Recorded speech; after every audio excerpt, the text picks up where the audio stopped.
तालीम के हवाले से जहां पर जम्मू कश्मीर के अंदर मुसलसल रिपोर्ट्स और आदादोशुमार के जरिए सवालात उठ रहे हैं और जम्मू कश्मीर में तालीमी निज़ाम पर सवालिया निशान बरकरार है, क्योंकि खित्ते में आज सरकारी रिपोर्ट के मुताबिक 64% तलबा के घर पर लैपटॉप, टैबलेट्स या फिर कोई ऐसी डिवाइस दस्तियाब नहीं है जिससे वो ऑनलाइन अपनी तालीम को तरजीह दे सकें। ये सारी रिपोर्ट्स जो मरकज़ी वजारत तालीम की जानिब से पेश की जा रही हैं। और दूसरी बात कि सिर्फ 36% ऐसे तलबा हैं जिनको घर पर कंप्यूटर या लैपटॉप्स दस्तियाब हैं। चंद ग्राफिक्स जो आपके सामने रखेंगे, एक एक करके ज़रा चीज़ों को समझेंगे।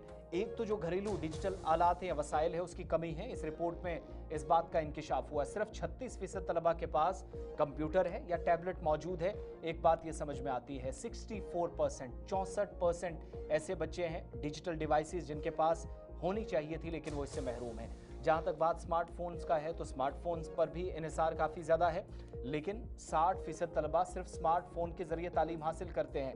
लैपटॉप और टैबलेट्स अपनी जगह, मगर दूसरी तरफ मोबाइल फ़ोन्स का इस्तेमाल करना भी बहुत सारे मुश्किलात बच्चों के लिए, वालिदैन के लिए आती हैं जो माली तौर पर कमज़ोर या इक्तिसादी बदहाली का शिकार होते, तो एक मुश्किल वो भी रहती है।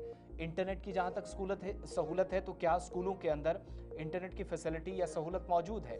तो इसका जवाब वजारत तालीम ने जवाब में दिया कि घरों में सिर्फ 66% तलबा के पास इंटरनेट मौजूद है, जबकि स्कूलों के अंदर जो सहूलियात हैं वो 66%, नियर अबाउट 66% बनती है जो वहाँ पर मौजूद है। जबकि स्कूलों में कंप्यूटर, टैबलेट्स या लैपटॉप हैं या नहीं तो 62%, 62% स्टूडेंट्स हुकूमत के जवाब के मुताबिक स्कूलों के अंदर कंप्यूटर या टैबलेट्स का इस्तेमाल करते हैं।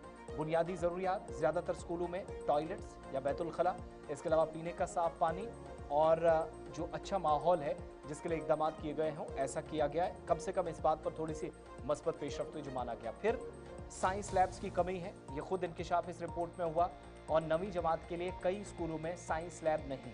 ये अथॉरिटीज़ ने खुद इस बात को माना है। महकमा तालीम की कारकर्दगी पर सवाल इसलिए भी उठ रहे हैं कि अटल टिंकरिंग लैब तो सरकार ने मंजूर कर दी है, लेकिन बहुत सारे स्कूलों में आज तक नहीं बन पाए और यही नतीजा है। इसकी वजह ये भी है या इसका नतीजा मानकर चलेगा कि तालीम छोड़ने का जो रुझान है, बच्चे 10वीं से आगे, कल हमने आपको प्रोग्राम सलाम जेके में बताया था, उन्हें पता ही नहीं कि 10th के बाद वो क्या करेंगे, क्योंकि ना करियर गाइडेंस है, ना फैसिलिटीज़ हैं, ना कोई राह बताने वाला। तलबा मैट्रिक के बाद 17% ऐसे बच्चे हैं तालीम छोड़कर रोज़गार या ख़ानदानी कामों में मसरूफ़ हो जाते हैं। और वज़ारत तालीम की सिफारिश क्या है, सल्यूशन क्या है? कहा गया कि घरेलू सतह पर ज़ाती तालीमी आलात या पर्सनल जो एजुकेशनल डिवाइसेज़ हैं या इलेक्ट्रॉनिक डिवाइसेज़ हैं, लैपटॉप्स हैं, मोबाइल फ़ोन्स हैं, स्मार्टफोन्स हैं, टैबलेट्स तक रसाई बढ़ाई जाए। इस पर हुकूमत को, एजुकेशन डिपार्टमेंट को काम करना होगा अगर इस सेक्टर में बेहतर रिजल्ट्स की तरफ जाना है। स्कूलों में डिजिटल इंफ्रास्ट्रक्चर मजबूत किया जाए, इस बात को यकीनी बनाने पर जोर दिया गया है। और अगर आज के वक्त में इन सारे इकदाम पर जोर न दिया गया या कोशिशें ना की गई तो वो दिन दूर नहीं। खुद इस रिपोर्ट के जरिए इंकिशाफ किया गया है कि बहुत जल्द आप देखेंगे तालीमी निज़ाम मुतासिर होता हुआ, जो सूरत हाल इस वक्त है। ये तो एक रिपोर्ट जो आप